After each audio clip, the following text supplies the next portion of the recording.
सर्वस्य योगमाया समावृतः मूढोऽयं नाभिजानाति लोको मामजमव्ययम् नाहं प्रकाश सर्वस्य योगमाया समावृतः मूढोऽयं नाभिजानाति लोको मामजमव्ययम् रहस्यों की छाया में छिपा अंतिम ज्ञान निशब्द आकाश में गीत एक अनजान रहस्यों की छाया में छिपा अंतिम ज्ञान निशब्द आकाश में गीत एक अनजान अज्ञात के गर्भ से उठे अनसुलझान स्वर अंधकार के मौन में जगे अनंत निर्झर मन में है उलझन भरी पर हृदय में आशा खिली एक संकेत गूंज रहा अब है अंतिम घड़ी अंतिम घड़ी अंतिम घड़ी अंतिम घड़ी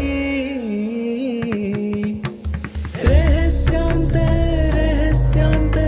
अंतिम अध्याय का संचार रहस्यांतर सुनो परमात्मा की पुकार रहस्यांतर अंतिम अध्याय का संचार रहस्यांतर सुनो परमात्मा की पुकार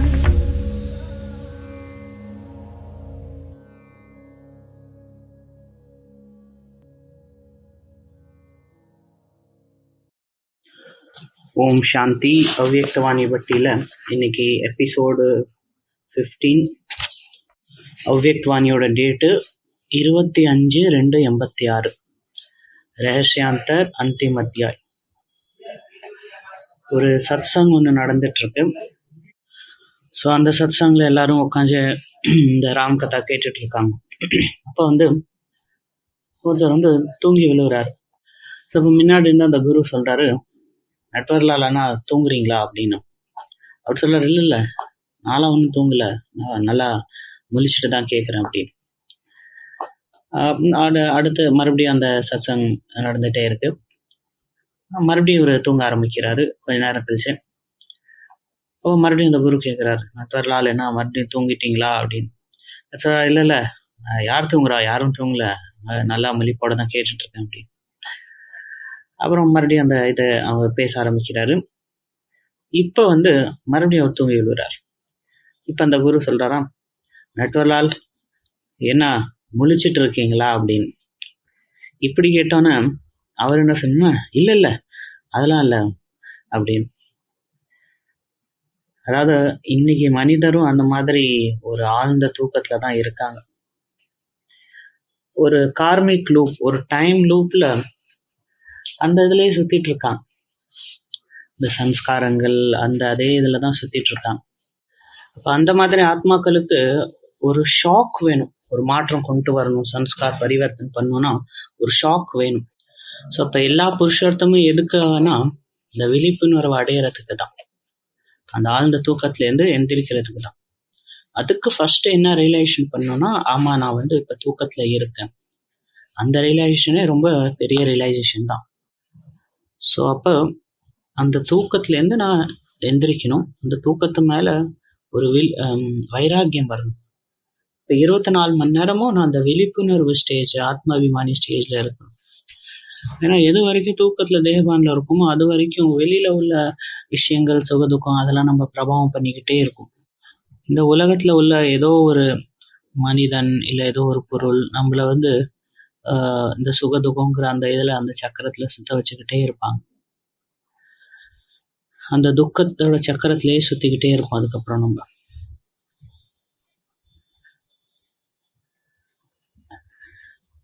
எது வரைக்கும் சம்பூர்ண ஜாகரன் வரலையோ, எல்லா கர்மத்திலையும் டிட்டாச்மெண்ட் ஆகலையோ, அது வரைக்கும் வெளியில் உள்ள விஷயங்கள், வெளியில் உள்ள மனிதர்கள் நம்மளை அஃபெக்ட் பண்ணிகிட்டே இருப்பாங்க.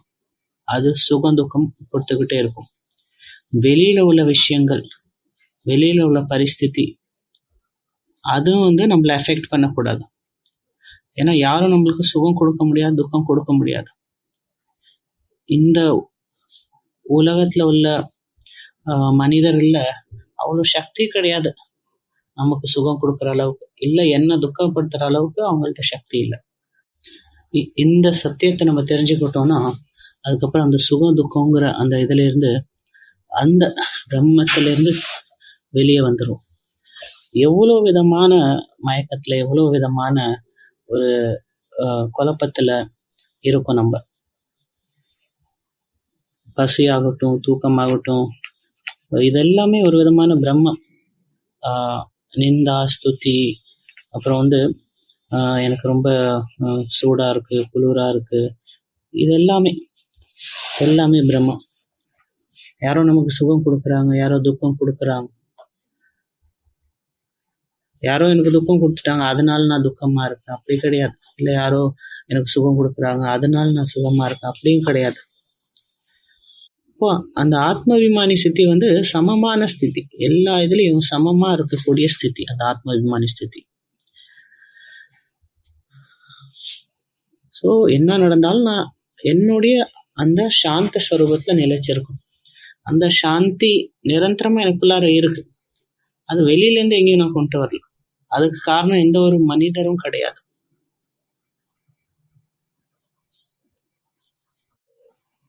தேகாபிமான், தேகதாரிங்க, கணவன், மனைவி, ஃப்ரெண்டு, இவங்க எல்லாம், இந்த சம்பந்தங்க எல்லாம் ஒரு பிரம்ம தான். இவங்க என்ன புகழ்றாங்க, என்ன இகழ்றாங்க, இவங்க என்னுடையவங்க, இவங்க வேற ஒருத்தவங்க, இதெல்லாமே ஒரு விதமான பிரம்மை தான். இந்த உலகத்துல யாருமே எனக்கு சொந்தம் கிடையாது. யாருமே எனக்கு தெரியாதவங்களும் கிடையாது. நம்ம என்ன பண்றோம், சில பேரை நமக்கு பிடிச்சவங்கன்னு சொல்றோம், இவங்க வந்து எனக்கு வந்து சப்போர்ட் பண்றாங்க அப்படின்னு. அப்படி ஒருத்தவங்களை இது பண்ணிக்கும் போது என்ன ஆகும், எனக்கு பிடிக்காதவங்களும் ஒருத்தவங்க இருப்பாங்க. அந்த மாதிரி நம்ம கண்டிஷன் பண்ணிக்கிறோம். சின்ன வயசுல இருந்து ஒரு ப்ரோக்ராமிங் பண்ணி வச்சிருக்கோம் நமக்குள்ளார. அதன் அடிப்படையில தான் எல்லாமே நம்ம மைண்ட் எல்லாமே வேலை செய்யுது. சில பேர் சொல்றாங்க எனக்கு இந்த சாப்பாடு இருந்தால் தான் செட் ஆகும், இல்லைன்னா செட் ஆகும். அந்த சாப்பாடு அவர் கொடுக்கலன்னா அவருக்கு வந்து ஒரு வீக்னஸ் ஆயிடுது. ஸ்கூல் குழந்தைங்க பிக்னிக் போறாங்க, அதுல ஒரு ஜெயின் ஒருத்தர் இருக்கார், எல்லாரும் நைட்ல சாப்பிடுறாங்க. அந்த ஜெயின் குழந்தை வந்து நைட்ல சாப்பிடல. ஏன்னா அவங்களுக்கு சொல்லி கொடுத்துருக்காங்க, இந்த மாதிரி சூரியன் சன்செட்டுக்கு அப்புறம் நீங்க வந்து சாப்பிடக்கூடாது அப்படின்னு. அவங்க பிக்னிக் போனதுனால அவங்க லேட் ஆனாலும் நைட்ல சாப்பிடுறாங்க. ஸோ அந்த குழந்தை வந்து இருந்தாலும் எல்லாரும் சாப்பிட்றாங்களா, அந்த ஜெயின் குழந்தை வந்து சாப்பிட்றோம். அப்போ முழு நைட்டும் அவனுக்கு வந்து வாந்தி வருது, கொஞ்சம் கஷ்டமா இருக்கு, உடம்பு முடியாம இருக்கு. அப்போ அவனுக்குள்ளார ஒரு இது வருது, ஐயோ நான் வந்து தப்பு பண்ணிட்டேன் அப்படின்னு. ஆனால் மற்றவங்களுக்கு எதுவும் ஆகலை, இவனுக்கு மட்டும் அந்த மாதிரி ஆகுது. ஏன்னா மைண்ட் அந்த மாதிரி ப்ரோக்ராமிங் பண்ணி வச்சிருக்காங்க, கண்டிஷனிங் ஆஃப் மைண்ட் அந்த மாதிரி பண்ணி வச்சிருக்காங்க. ஸோ இந்த ப்ரோக்ராமிங்கை புரிஞ்சுக்கிட்டு தான் நம்ம வந்து அதை வந்து ஜெயிக்கணும், நம்ம மைண்டை வந்து மனசை ஜெயிக்கணும். ஸோ நம்ம புருஷார்த்தம் வந்து அது கஷ்டமா இருக்கக்கூடாது, ஈஸியா இருக்கணும். அதுக்கு ஃபர்ஸ்ட் ஸ்டெப் என்னன்னா, நான் வந்து தூங்கிட்டு இருக்கேன், நான் ஏதோ ஒரு பிரம்மையில இருக்கேன், தவறான புரிதல்ல இருக்கேன், நான் ஒரு கனவு உலகத்துல வாழ்ந்துட்டு இருக்கேன். இங்க என்ன புரிஞ்சுக்கிறோம், இவங்க எல்லாரும் என்னுடையவங்க, நான் இவங்க கூட எல்லாமே ஷேர் பண்ணலாம், இவங்க என்னுடைய ஃப்ரெண்டு அப்படிலாம் நினைச்சுக்கிறோம். யாரும் இங்க ஃப்ரெண்டு கிடையாது. என்ன மாதிரி ஃப்ரெண்டு, யாருக்கு ஃப்ரெண்டு, யாரு கணவர், யாரு மனைவி, யார் என்னுடைய லவ்வர், யாருமே எனக்கு சொந்தம் கிடையாது. அதாவது எனக்கு பிடிச்ச விஷயம், பிடிக்காத விஷயம், எல்லா விகாரமும் இந்த ரெண்டு வார்த்தையின் அடிப்படையில தான் அடைஞ்சு. சில பேர் நமக்கு பிடிச்சிருக்கு, சில பேர் வெறுப்பு. எது நமக்கு பிடிச்சிருக்கோ அது மேல அன்பு வருது, எது பிடிக்கலையோ அது மேல வெறுப்பு வருது. யாரோ நம்ம புகழ்றாங்க, அவங்க மேல ஒரு அன்பு வருது, நம்மளை பத்தி அகேன்ஸ்டா பேசும்போது வெறுப்பு வருது. அந்த மாதிரிதான் ஸ்துதியிலையும் அந்த மாதிரி இருக்கு, நிந்தா பண்ணும்போது அந்த மாதிரி இருக்கு. எது எனக்கு டேஸ்ட் பிடிச்சிருக்கோ அது மேலே எனக்கு அன்பு இருக்குது. டேஸ்டாக இல்லாத விஷயம்னா அதை நம்ம விரும்ப மாட்டோங்க, பிடிக்க மாட்டோங்க. இப்போ நியூட்ரலாக இருக்கணும் எல்லா விஷயத்துலையும். நியூட்ரலாக இருக்கிறது தான் சாட்சி பாவம். எல்லாத்தையும் அப்படியே சாட்சியாக இருந்து பார்க்கணும். ஒரு பையன் அவங்க அப்பாட்ட கேட்குறாங்க, நீங்கள் ஷேவ் பண்ணும்போது ஏன் கிளைமேட் பற்றி பேசுகிறீங்க? வீட்டில் இங்கே அங்கே விஷயத்தை பற்றி பேசுகிறீங்க, ஆனால் ஷேவ் பண்ணும்போது ஏன் கிளைமேட் விஷயம் பற்றி பேசுகிறீங்க அந்த பார்பர்கிட்ட போகும்போது அப்படின்னு? ஏன் இப்படி பண்ணுறீங்க அப்படின்னு அவங்க பையன் கேட்குறாங்க. ஸோ அப்போ அவங்க அப்பா சொல்கிறாங்களா, அதாவது எனக்கு ஷேவ் பண்ணுற பார்பர் கையில் கத்தி இருக்குது, அதனால நான் அவர்கிட்ட எது நியூட்ரலோ அந்த மாதிரி விஷயந்தான் பேசணும். அது இந்த கிளைமேட் எல்லாம் நியூட்ரலான விஷயம். அதை தவிர வேற எதெல்லாம் பேசுகிறோமோ அதில் ஒருத்தவங்களுக்கு ஒரு விஷயம் பிடிச்சிருக்கும், ஒருத்தவங்களுக்கு ஒரு விஷயம் பிடிக்காது. அதில் ஏதோ ஒரு மனக்கசப்பு இருக்கும், அந்த மாதிரிலாம் இருக்கும். ஸோ அதனால தான் புதுசாக யாரோ ஒருத்தவங்க சந்திக்கிறாங்கன்னா அவங்கள ஃபஸ்ட்டு எப்படி என்ன பேசலேன்னு ஸ்டார்ட் பண்ணுவாங்கன்னா கிளைமேட் பற்றி தான் பேசுவாங்க. ஏன்னா அது ஒரு நியூட்ரமான விஷயம். இன்னைக்கு சூடு அதிகமாக இருக்குது, வெயில் அதிகமாக இருக்குது. இது யாரும் எதிர்க்க மாட்டாங்க, ஏன்னா உண்மையிலே வெயில் அதிகமாக இருக்கு. ஆனால் அவங்கள்ட்ட இதை சொல்லுங்க, இவர் ரொம்ப நல்லவர் அப்படின்னு சொன்னீங்கன்னா அவங்கள்ட்ட மேபி அவரை பிடிக்காம இருக்கலாம், அவருக்கு கொஞ்சம் மனசுல வெறுப்பு வரும். இவர் ரொம்ப நல்லவர் அப்படின்னு சொன்னீங்க வைங்களா, அவருக்கு பிடிக்காம கூட இருக்கலாம். ஸோ அப்போ மனசை ஸ்திரமாக வச்சுக்கு, நியூட்ரலாக இந்த பேலன்ஸில் வச்சுக்கோ. ஸோ இப்போ நம்ம அவ்வியக்த வாணிக்கு போகலாம். இன்னைக்கு அவ்வியக்த வாணியில் பாப்தாதா என்ன சொல்கிறாருன்னா, ஸோ இன்னைக்கு முரளி சில பேர் பெருசுன்னு சொல்கிறாங்க. முரளி பெருசோ சின்னதோ அதை பற்றி நமக்கு என்ன? இந்த முரளி ஏதோ எக்ஸாம் எழுதுறதுக்கோ அதுக்கு கிடையாது. இந்த முரளி எதுக்கு?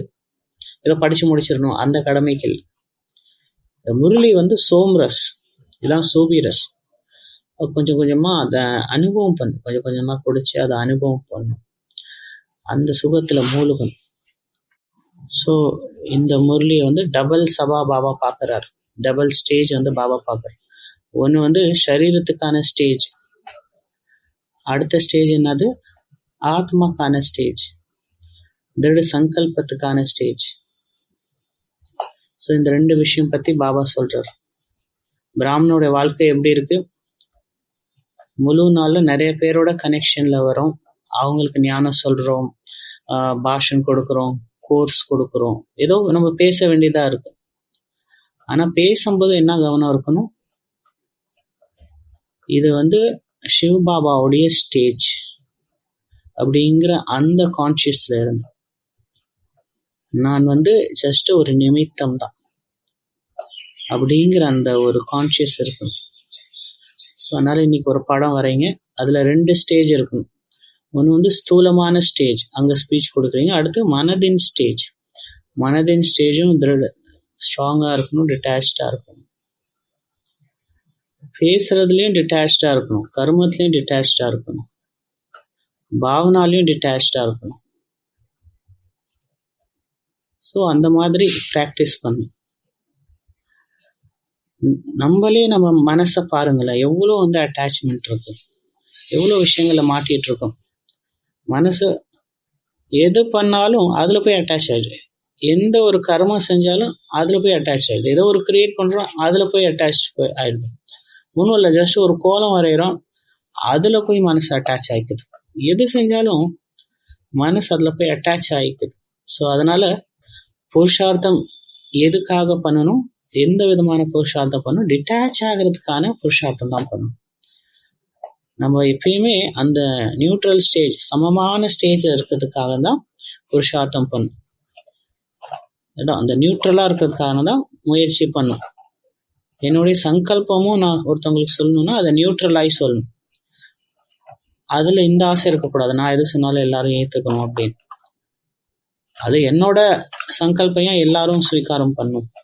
அவங்கவுங்க சுதந்திரமானவங்க.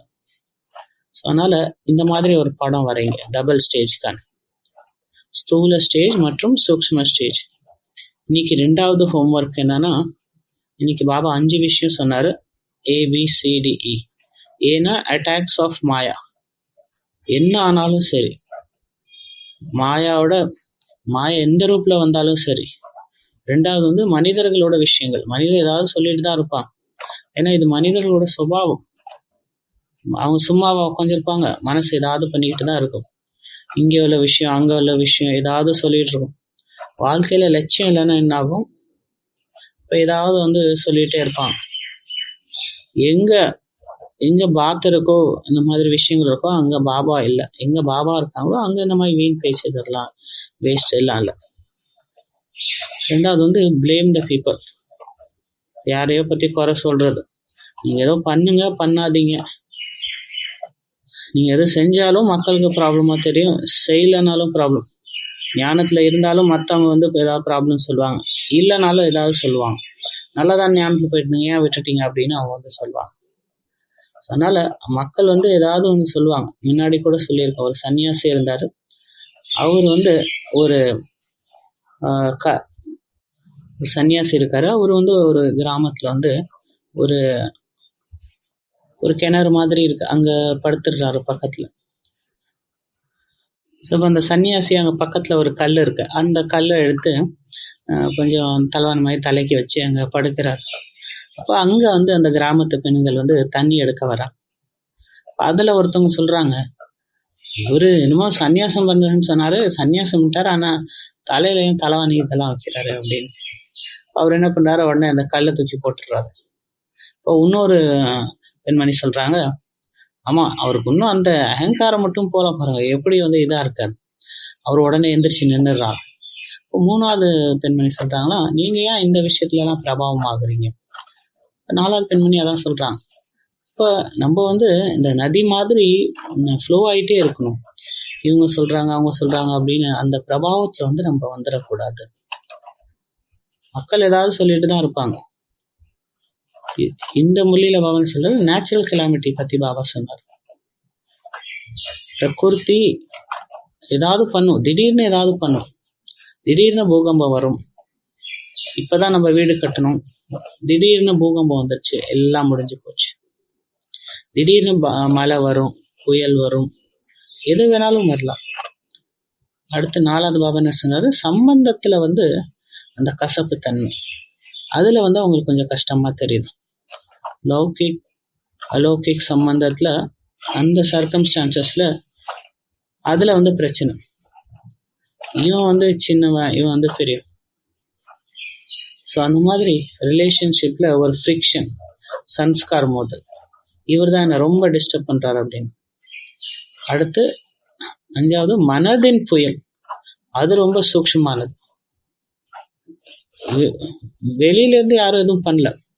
ஸோ இப்போ இந்த மனதின் புயலில் என்னன்னா, வெளியிலேருந்து யாரும் எதுவும் பண்ணல. அப்படி பண்ணால் கூட அவங்க சும்மா ஒரு நிமிஷம் இல்லை 5 நிமிஷத்துக்கு தான் பண்ணுவாங்க. ஆனால் நம்ம தான் அதை மனசில் பிடிச்சி வச்சுக்கிட்டு அந்த அந்த புயலில் வரோம். ஒரே மனிதர் மேலே இப்போ அவங்க மேலே அன்பு வருது, இப்போ அவங்க மேலே வெறுப்பு வருது. அவங்கள வந்து பிளாக் பண்ணிடுறோம், அடுத்து அன்பிளாக் பண்ணுறோம். இந்த மாதிரி பிளாக் அன்பிளாக் இந்த மாதிரி தான் வந்து போயிட்டுருக்கு. சில நேரத்தில் சொல்கிறோம், இல்லை பாபா வந்து இந்த மாதிரி பண்ணக்கூடாதுன்னு சொல்கிறாரு. முரளியில் கூட அன்பான பாபா சில முறையில் அன்பை பற்றி சொன்னால் நல்லா, அதை வந்து நல்லா இன்ட்ரெஸ்டாக கேட்குறோம். அதே வந்து அடுத்து வந்து வைராகியத்தை பற்றி பாபா சொன்னால் மனசு என்ன சொல்கிறது, இல்லை இந்த முரளி வேண்டாம், இதை நவுத்துங்க, இதெல்லாம் இந்த முரளியை பிச்சு போட்டுடலான்னு தோணுது. ஸோ அப்போ அது பிடிக்க மாட்டேங்குது. இல்லை பாபா ரஹ்மத் எல்லாருக்கும் சொல்லியிருக்காரு அப்படின்னு அந்த மாதிரி ஆயிடும். ஸோ இங்கே அங்கே மனசு வந்து அலைப்பாஞ்சிட்டே இருக்கும். இதை வந்து இமோஷனல் ஹூக்குன்னு கூட சொல்லலாம். ஸோ அதனால் என்ன ஆனாலும் சரி, பாபா இந்த 5 விஷயங்கள் சொல்கிறாங்க. இயற்கையாகட்டும், மனிதராகட்டும், ரிலேஷன்ஷிப் ஆகட்டும், லௌகிக் அலௌகிக் இதாகட்டும், எதாக இருந்தாலும், எந்த ஒரு சர்க்கம்ஸ்டான்சஸ் வந்தாலும் எல்லாத்துலேயும் இன்னைக்கு வந்து இதை ப்ராக்டிஸ் பண்ணணும். அந்த இவ்வளோ பிரச்சனை வருது, ஆனால் என் மனசில் நான் எப்படி இருக்கேன், ஏக் பாப் துஸ்ரா நான் போய், ஒரு பாபா தவிர எனக்கு வேறு யாரும் இல்லை. எந்த பிரச்சனையும் என்னை டிஸ்டர்ப் பண்ணிடக்கூடாது. ஒரே பலம், ஒரே நம்பிக்கை, ஏக்வல் ஏக் பரோசா. ஸோ அதனால் எவ்வளோ பெரிய புயல் வந்தாலும் சரி, இன்னைக்கு நான் வந்து எதுலேயும் அசையக்கூடாது. ஒரு பாபாங்கிற அந்த இதிலே இருக்கணும். நல்லா தான் இருந்தோம், ஹாஸ்பிட்டலுக்கு ஏதோ செக்கிங்க்குன்னு போனோம். அங்கே போய் பார்த்தா கேன்சர்னு வந்துருச்சு. அதுக்கப்புறம் ட்ரீட்மெண்ட்டுக்குன்னு இங்கே கீமோ இது எடுக்கணும், இந்த மருந்து அந்த மருந்து எவ்வளவோ இருக்குது. அப்புறம் இது இல்லாமல் அடுத்து வேறு இந்த ஜூஸ் குடிக்கலாமா, அந்த ஜூஸ் குடிக்கலாமா, இந்த ட்ரீட்மெண்ட் எடுக்கலாமா, அதை எடுக்கலாமா. அதுக்கப்புறம் அங்கே தூரத்தில் யாரோ ஒருத்தங்க இருக்காங்க, அவங்க சரி பண்ணுவாங்க அப்படின்னா அப்போ அவங்க பின்னாடி போகிறோம். அப்போ இதுக்கு நடுப்புற மனசில் எவ்வளோ வந்து ஹல்ச்சல், சம்பந்தங்கள்ல ஹல்ச்சல், மாயா விகாரத்தோட ஹல்ச்சல். இது வரைக்கும் ரொம்ப சந்தோஷமா இருந்தோம். நான் வந்து பிரம்மச்சாரி, என்ன போல பிரம்மச்சாரி கிடையாது. மற்றவங்கள பார்த்து என்ன நினைக்கிறோன்னா, இவெல்லாம் வந்து ரொம்ப அப்பவித்ராத்மா அப்படின்னு மற்றவங்கள பார்த்து நம்ம நினைக்கிறோம். அவங்க ட்ரெஸ்ஸு கூட என் மேலே டச் பண்ணக்கூடாது, தூரம் போ அப்படின்னு மற்றவங்க நினைக்கிறோம். அப்புறம் ஒரு நாள் தெரிய வருது, ஒரு நாள் பயங்கர விகாரத்தின் புயல் வருது. அவ்வளோ பெரிய புயல் வருது, நானே அசைஞ்சு போயிட்டேன். ஸோ அதனால இந்த மாதிரி சூழ்நிலைகளை வந்து எமர்ஜ் பண்ணும். இதெல்லாம் வந்து நடக்கும். ஆனாலும் நான் எப்படி இருக்கணும், அச்சலோடலாம் இருக்கணும். ஒரு பாபா நினைவில் யார் ஆழமாக நிற்கிறாங்களோ அவங்க தான் உண்மையான கணபதி. கடபத்தின்னு ஒன்று இருக்கு, அந்த கடபதி தான் கணபதி. அவ்வளோ ஆழமாக நம்ம நிற்கணும் பாபா நினைவில். கணபதி எங்கே இருக்காரு? அந்த சிவனோட மடியில் இருக்காங்க. யார் மேலே சவாரி காமிச்சிருக்காங்க? அவர் வந்து அவ்வளோ பெரிய எலியை வந்து சின்னதாக்கி அது மேலே அவர் சவாரி பண்ணுறார். அதாவது விகாரத்தை வந்து அவர் வசப்படுத்திட்டார். இப்போ கணபதினா என்னது? யார் வந்து பாபா நினைவில் ஆழமாக இருக்காங்களோ, யார் வந்து பாபாவோட மடியில் இருக்காங்களோ. இப்போ கணபதினா இந்த எலி மேலே, விகாரங்கள் மேலே சவாரி செய்யக்கூடிய. மூன்றாவது காரியம் டபுள் அட்டென்ஷன். டபுள் விதேஷிய பாபா சந்திக்கிறாங்க சமர்ப்பன் சமாரோல. உங்கள் கழுத்தில் என்ன மாலை போட்டிருக்கீங்க? வெற்றி மாலை போட்டிருக்கீங்க. அப்போ மனசில் அந்த திருட சங்கல்பம் இருக்கணும். அப்போ டபுள் அட்டென்ஷன் வைக்கணும். ஃபர்ஸ்ட் அட்டென்ஷன் வெளியில் நான் என்ன கர்மம் செய்கிறேனோ அது மேலே அட்டென்ஷன் இருக்கணும். ரெண்டாவது அட்டென்ஷன் ஆத்மபிமானி ஸ்திதி. ஸ்தூலமாக காரியம் செய்கிறேன், அது கூடவே நான் ஒரு சமமான்லையும் இருக்கேன். ஸோ அடுத்த ஒரு மெடிடேஷன் ஒன்று பார்க்கலாம். அது பேர் வந்து invisible thread bond meditation. So இதில் பாபா என்ன சொல்லுன்னா, ஒரு பாபா கூட எல்லா சம்பந்தமும் வைக்கணும். முக்கியமாக எத்தனை சம்பந்தம்? 8 சம்பந்தம். என்னென்ன? அப்பா, டீச்சர், சத்குரு. அப்பா, டீச்சர், சத்குரு. அதுக்கடுத்து 4வது ஃப்ரெண்ட், அடுத்து சாஜன், அடுத்து அம்மா, அடுத்து குழந்தை, லாஸ்ட்டாக சகோதரன், பிரதர் இல்லை சிஸ்டர். யாருக்கு பிரதர் வேணுமோ பிரதர் ஆக்கிக்கோங்க, யாருக்கு சிஸ்டர் வேணுமோ சிஸ்டர் ஆக்கிக்கோங்க. ஃபஸ்ட்டு அப்பா, டீச்சர், சத்குரு, ஃப்ரெண்டு, சாஜன். ஸோ அதனால் இந்த மெடிடேஷன் என்ன பண்ணணும், பாபா கூட இந்த கயிறு கட்டணும். 8 இடத்துல இந்த கயிறு கட்டணும். ஆனால் அந்த கயிறு எப்படி இருக்குது? மறைமுகமாக இருக்கும். அதுக்காக பாபா ரூமில் போய் அங்கே கயிறுலாம் கட்ட ஆரம்பிச்சிடாதீங்க. இது வந்து இன்விசிபிள் கயிறு. அப்போ அந்த கயிறு கட்டும்போது அந்த சம்பந்தம், பாபா கூட நான் எந்த சம்பந்தம் வச்சுக்க போகிறேன், அதை வந்து நீங்களே வந்து உங்களுக்கு ரிமைண்ட் பண்ணணும். அதுக்கு அந்த 8 இடம் கூட நீங்கள் வந்து செலக்ட் பண்ணிக்கலாம். ஸோ ஃபஸ்ட்டு வந்து உங்கள் கையில், ஸோ இந்த 8 இடத்துல நீங்கள் 8 கயிறு கட்டிக்கலாம். அதை நான் சொல்கிறேன். ரைட் கையில் வந்து பார்த்தீங்கன்னா, ரைட் கையில் இந்த வாட்ச் கட்டுற இடத்துல வந்து அப்பாங்கிற சம்மந்தம். அப்புறம் லெஃப்ட் கையில் வந்து அம்மாங்கிற சம்மந்தம். அப்புறம் அடுத்து ரைட்டு கையிலே கொஞ்சம் மேலே வந்து டீச்சருங்கிற அந்த கயிறு. அப்புறம் இந்த பக்கம் லெஃப்ட் கையில் கொஞ்சம் மேலே வந்து சத்குருங்கிற சம்பந்தம். அப்புறம் ஹார்ட்டில் அந்த சாஜன் பிரியத்தம். அடுத்து வந்து நண்பன்கிற சம்பந்தம் வந்து கழுத்தில்.